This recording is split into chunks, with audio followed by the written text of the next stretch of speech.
जय हिंद दोस्तों। आज का जो हमारा टॉपिक है बहुत ही इम्पोर्टेंट है, क्योंकि ये एक बहुत ही कॉमन सवाल है।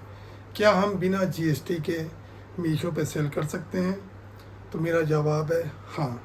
लेकिन उसके पीछे जो तथ्य हैं जो कोई नहीं बताता, आज मैं बताऊंगा कि बिना जीएसटी के मीशो पे सेल करने का फ़ायदा है भी या नहीं। और एक बहुत ही ज़रूरी चीज़ कि हम तो फला स्टेट में रहते हैं, हम तो फला स्टेट में रहते हैं, क्या इस स्टेट में रह के हमें बिना जीएसटी के मीशो पे सेलर अकाउंट बनाने से फ़ायदा मिलेगा कि नहीं मिलेगा? ये बहुत बड़ा सवाल है, ये कोई भी नहीं बताता है। तो आज मैं इसकी गहराई में जाऊंगा और आपको एक एक चीज़ बताऊंगा, क्योंकि मीशो पे बिना जीएसटी बेचने का फ़ायदा भी है तो कहीं ना कहीं एक बड़ा नुकसान भी है। तो आज मैं दोनों चीज़ें बताऊंगा, फ़ायदे भी और नुकसान भी। तो वीडियो को अंत तक ज़रूर देखना, क्योंकि अगर आप भी मीशो पे सेलर अकाउंट बनाने जा रहे हो ना, तो इस वीडियो को देखे बगैर ना बनाना, वरना कहीं आप घाटा खा जाओगे। तो चलिए वीडियो स्टार्ट करते हैं। सबसे पहले बात करते हैं कि बिना जीएसटी के हमें मीशो पे अगर बेचना है तो हमें क्या क्या डॉक्यूमेंट की ज़रूरत है। सबसे पहले हम वो बताते हैं आपको।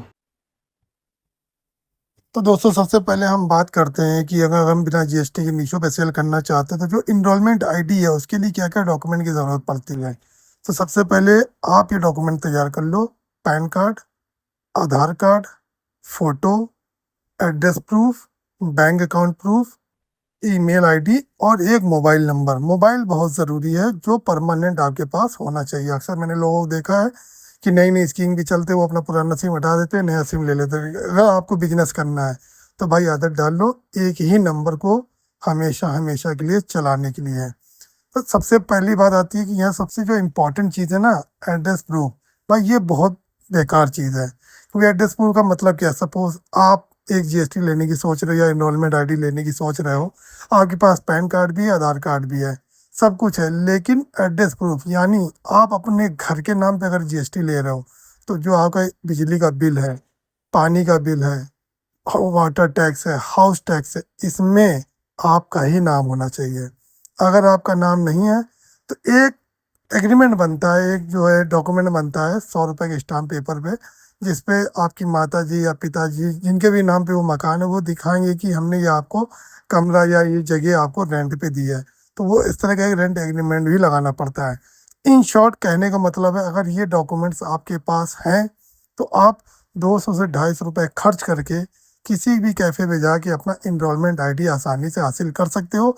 अगर आप खुद करना चाहते हो तो वो एक लंबा टॉपिक है, उस पर मैं किसी और दिन वीडियो बना के आपको दिखा दूंगा। अब बात करते हैं कि चलो आपने इनरोलमेंट आईडी ले ली है, मीशो पे सेलर अकाउंट भी बना लिया है, प्रोडक्ट लिस्ट भी कर ली है। अब अब क्या होगा आगे, उस पर हम बात करते हैं। ये बहुत इंपॉर्टेंट चीज़ है जो कोई नहीं बताता, वो मैं बताने जा रहा हूँ कि मीशो सेलर पैनल पे जो आपको ऑर्डर आएंगे ना भाई, वो सिर्फ इंट्रा स्टेट के ही आएंगे। अब ये इंट्रा स्टेट क्या है? सपोज मैं कानपुर का रहने वाला हूँ और मैंने कानपुर से अपना सेलर अकाउंट बनाया, तो मेरे पास जितने भी ऑर्डर आएंगे वो सिर्फ उत्तर प्रदेश के ही आएंगे, क्योंकि मैं उत्तर प्रदेश का रहने वाला हूँ। तो स्टेट उत्तर प्रदेश में जितनी भी सिटीज़ होंगी, खैर उत्तर प्रदेश अपने आप में बहुत बड़ा स्टेट है, तो उत्तर प्रदेश के ही सारे ऑर्डर मेरे पास आएंगे। तो ये हो गया इंटर स्टेट। और इंटर स्टेट क्या होता है? दो अलग अलग स्टेट। तो आपके पास इंटर स्टेट के ऑर्डर नहीं आएंगे, सिर्फ अपने ही स्टेट के ऑर्डर आएंगे। तो ये बहुत बड़ा लूप होल है मेरे हिसाब से। क्यों?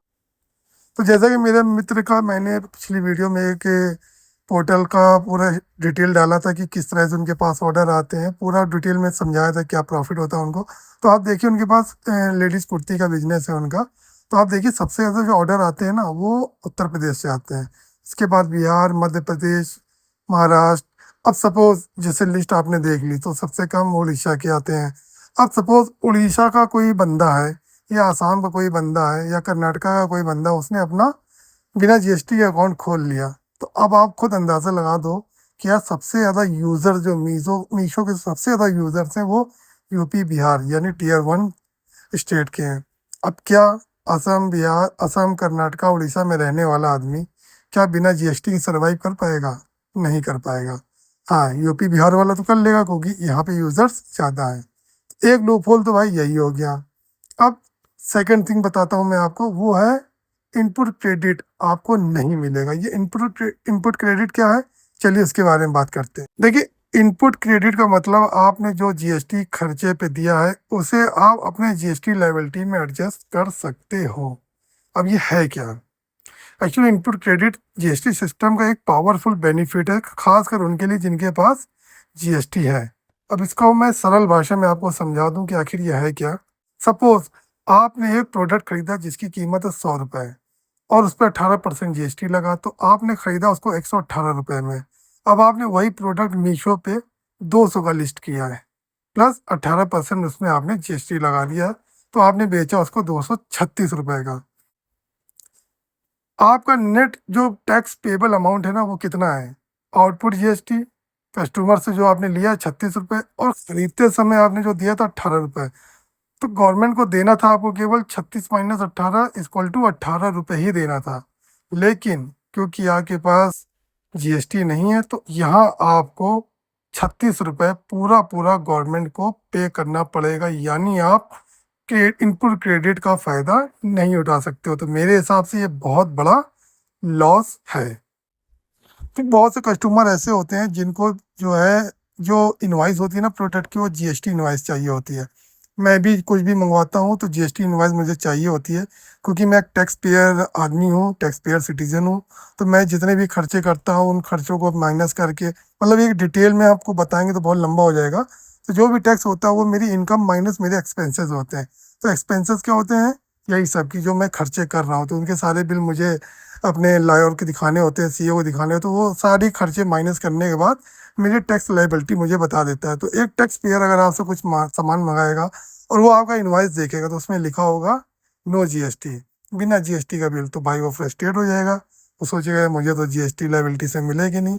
तो यहाँ पे आके वो क्या कर सकता है, आपका प्रोडक्ट आपको रिटर्न कर सकता है।